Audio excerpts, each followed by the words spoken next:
നല്ല രൂപത്തിൽ ഗതാഗത സൗകര്യമുണ്ടായ നമ്മുടെ കാസർഗോഡ് ജില്ലയിലെ ഒട്ടുമിക്ക പ്രദേശങ്ങളിൽ ഇപ്പോൾ സഞ്ചരിക്കാൻ പറ്റാത്ത അവസ്ഥയാണ്. അശാസ്ത്രീയമായ റോഡ് നിർമ്മാണം. ഈ റോഡ് നിർമ്മാണത്തിൽ അപാകതയാണ് വാസ്തവത്തിൽ രൂപത്തിലെത്തിക്കുന്നത്. ഇപ്പോൾ മഴ ആരംഭിച്ചതേ ഉള്ളൂ, കാലവർഷം ആരംഭിച്ചിട്ടില്ല. പിന്നെ കാലവർഷം കൂടി വന്നാൽ എന്തായിരിക്കും സ്ഥിതി? ആറുവരിപ്പാതയുടെ നിർമ്മാണവുമായി ബന്ധപ്പെട്ടുകൊണ്ട് കൂറ്റൻ മതിൽ വന്നപ്പോൾ ഏറ്റവും വലിയ ടൗൺ എന്ന് വിശേഷിപ്പിക്കാവുന്ന ഈ പറയുന്ന നമ്മുടെ കൂളിയങ്കാലി ഇന്ന് 2 നാളായി മാറി എന്നുള്ളതാണ്. ഇപ്പോൾ റോഡിൻ്റെ വീതി കുറഞ്ഞു. ആ റോഡിൽ തന്നെ കുണ്ടും കുഴി നിർത്തുകാരും ജനങ്ങൾക്ക് സഞ്ചരിക്കാൻ പറ്റുന്ന അവസ്ഥയില്ല. റോഡിൽ നിന്ന് വീട്ടിലേക്ക് ഇറക്കാൻ വേണ്ടി പറ്റുന്നില്ല, വീട്ടിൽ നിന്ന് അതുപോലെ റോഡിലേക്ക് ഇറങ്ങാൻ വേണ്ടി പറ്റുന്നില്ല.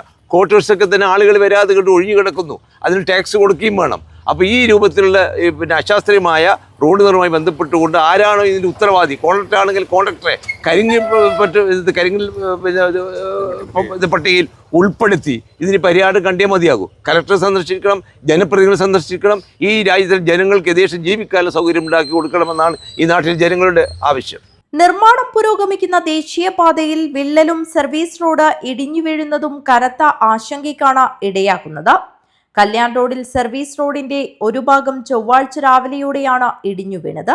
ഏകദേശം 10 മീറ്ററോളം ഭാഗം തകർന്നു. റോഡ് ഇടിഞ്ഞതിനെ തുടർന്ന് ഇതുവഴിയുള്ള ഗതാഗതം തടസ്സപ്പെട്ടു.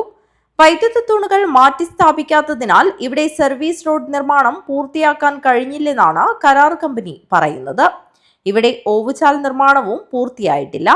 മണ്ണിട്ട് നികത്തിയാണ് സർവീസ് റോഡ് നിർമ്മിച്ചത്. ചില ഭാഗത്ത് 3 മീറ്റർ ഉയരത്തിൽ മണ്ണിട്ട് ഉയർത്തിയിട്ടുണ്ട്. ഇതിന് താഴെയായി ഒട്ടേറെ വീടുകൾ ആണുള്ളത്. താമസിക്കാൻ എൻ്റെ തൊട്ടടുത്ത് ഇത് എൻ്റെ വീടാണ്. നമ്മൾക്ക് തന്നെ പോയിട്ട് വരാൻ പോലും പറ്റാത്തൊരവസ്ഥ ഉള്ളത്. നമ്മൾ ഭാര്യന് ഒരു വർഷം ഇറങ്ങിയപ്പം തലക്ക് വീണ്. ഇവിടെ ഇതിന് ആദ്യം സംവിധാനം ഉണ്ടാക്കുന്ന വെച്ചാൽ നമ്മൾ ജനങ്ങൾക്കില്ല, നമ്മൾ വികസനം എന്ന് പറഞ്ഞാൽ വികസനത്തിന് വേണ്ടി നമ്മൾ സഹകരിച്ച്. അപ്പോൾ ഇങ്ങോട്ട് ഗവൺമെൻറ്റിൻ്റെ ഭാഗത്തുനിന്ന് നമുക്ക് അതിൽ കിട്ടണത് നമ്മൾ ജനങ്ങൾക്ക് പോകാനുള്ള വഴി ഉണ്ടാക്കാം, നമ്മൾ ഒരു വണ്ടി വെക്കാൻ സൗകര്യം ഉണ്ടാകും, നടന്നു ഇതൊക്കെ അത് സൗകര്യമാണല്ലോ. അതിലാണ് നമുക്ക് ഒരു വീട് മാത്രം ഉണ്ടായിട്ട് നമുക്ക് കാര്യമില്ല. അപ്പം ആദ്യം ഇത് അറിയുന്നില്ല. ഈ അവസ്ഥ നമ്മൾ അറിയുന്നെങ്കിൽ ഈ സ്ഥലം നമ്മൾ വിട്ടുകൊടുക്കാൻ തയ്യാറായിട്ടില്ല. നമ്മളിതിന് പരിപൂർണ്ണമായി എടുക്കുന്നതിന് ചെയ്യുമായിരുന്നു. അപ്പോൾ ഇതെന്താക്കുക, ഇന്ന് എല്ലാവരും പറയുന്ന പോലെ ഇത് മേലധികാരി ആരും ഇവിടെ ഇതിൽ തിരിഞ്ഞു നോക്കിയില്ല. തൊട്ടടുത്ത് ഇവിടെ നമ്മൾ ഈ വാർഡ് കൗൺസിലർ അല്ലാണ്ട് നമ്മൾ മറ്റെല്ലാവരും ആരും കുറ്റപ്പെടുന്നില്ല. എല്ലാ സംഭവം അറിഞ്ഞിട്ടില്ല. ഇപ്പോൾ ഇന്നലെ ന്യൂസ് വന്നതിന് ശേഷമാണ് ഇത് ജനങ്ങളിലേക്ക് അറിഞ്ഞത്. ബുധനാഴ്ച രാവിലെ 11 മണിയോടെയാണ് കൂളിയങ്കാലിൽ സർവീസ് റോഡിന്റെ ഒരു ഭാഗം ഇടിഞ്ഞു താഴ്ന്നത്. അശാസ്ത്രീയമായ നിർമ്മാണമാണ് അപകടത്തിന് കാരണമെന്നാണ് നാട്ടുകാരുടെ ആരോപണം. നിലവിലെ അവസ്ഥ എന്ന് വെച്ചാൽ ഇന്നലെ ഒറ്റൊരു മഴ എന്ന് പറഞ്ഞാൽ കാലവർഷം ഇവിടെ ആരംഭിച്ചിട്ടില്ല. ഒറ്റൊരു മഴയിലാണ് ഇവിടെയൊക്കെ ഇടിഞ്ഞ് ഭീകരാവസ്ഥയാണ് ഇവിടെ ഇടിഞ്ഞ് വരുന്നത്. ഞാൻ പരാതികൾ എന്ന് വെച്ചാൽ എല്ലാ അധികാരികളുടെ മുമ്പിലും മാസങ്ങൾക്ക് മുമ്പ് തന്നെ ഈ പരാതികൾ കൊടുത്തതാണ്. കലക്ടർക്കും NH നാഷണൽ ഹൈവേൻ്റെ കലക്ടർക്കും തഹസിൽദാർക്കും ഇങ്ങനെ എല്ലാ ഇതിനും ലെറ്റർ കൊടുത്ത് അവർ പരിഹരിക്കാമെന്ന് പറഞ്ഞതല്ലാണ്ട് അവർ വന്ന് സന്ദർശിച്ചൊന്നുമില്ല. അവരൊരു പരിഹാരം ഇതുവരെ കണ്ടിട്ടുമില്ല.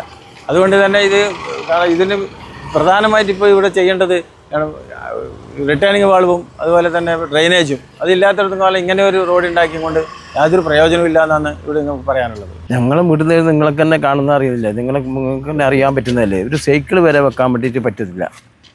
സ്കൂട്ടിയോ വണ്ടിയോ പോട്ടു, സൈക്കിൾ വന്നിട്ട് മുകളിലോട്ട് ഇറങ്ങാനും സൈക്കിളൊക്കെ അതിന് വരെ സൗകര്യം ഇല്ലാതെ ഇങ്ങനെ എടുത്ത് ഇങ്ങനത്തെ വികസനം ആവശ്യം തന്നെ. വികസനത്തിൽ നമ്മളെ എങ്ങനെ പോക്ക്? ഒരു വയസ്സായ അവരെ ചെയറിൽ ഇരുത്തിയിട്ട് മുകളിലോട്ട് കൊണ്ടുവരണം. എത്ര ഉയരത്തിൽ നിങ്ങൾ കാണുന്നില്ല, കണ്ടാൽ മനസ്സിലായി. അത്ര വണ്ടിയോ ഒരു സൈക്കിളോ ഒന്നും പോകില്ല. സൈക്കിൾ ഇങ്ങനെ എത്ര ആളിങ്ങനെ കൊണ്ടുപോയി അതിന് സ്വാധീനം വഴി ഉണ്ടാക്കുക. അല്ലെങ്കിൽ ഗവൺമെൻറ് ഇത് നമ്മളെ ഇതും കൂടി ഏറ്റെടുത്തിട്ടായിട്ട് നമ്മളെ ഇതും കൂടി സഹകരിക്കണം. അത് നമുക്ക് ഗവൺമെൻറ്റോട് പറയാനില്ല. നമ്മളെ കൂടെ ഒന്ന് ഈ കോട്ടേഴ്സ് വീടൊക്കെ അവർ നമ്മൾ കൊടുക്കാൻ തയ്യാറാണ്. ഇനിയിപ്പോൾ അവിടെ ജീവിച്ചിട്ട് ഫലമില്ല. ജീവിക്കാൻ പറ്റും, അവിടെ ഇറങ്ങാൻ പറ്റാതെയും കയറാതെയും പറ്റിയത് അവിടെ വീട്ടിൽ ജീവിക്കാൻ പറ്റില്ലല്ലോ. മഴ ശക്തമായതോടെ ചട്ടഞ്ചാൽ, തെക്കിൽ, വീരമലക്കുന്ന്, മട്ടലായി ഭാഗങ്ങളിൽ കുന്നിടിച്ചൽ ഭീഷണി നിലനിൽക്കുന്നുണ്ട്. ഇവിടെ അടിപ്പാതകളിൽ വെള്ളം കെട്ടിക്കിടക്കുന്നതും പതിവാണ്. ഒരു മഴ പെയ്തപ്പോൾ തന്നെ റോഡുകളിൽ ഇത്തരത്തിൽ വിള്ളൽ രൂപപ്പെട്ടതും സർവീസ് റോഡുകൾ ഇടിഞ്ഞു വീഴുന്നതും കനത്ത ആശങ്കയ്ക്കാണ് ഇടയാക്കിയിരിക്കുന്നത്. News bureau, Kanhangad.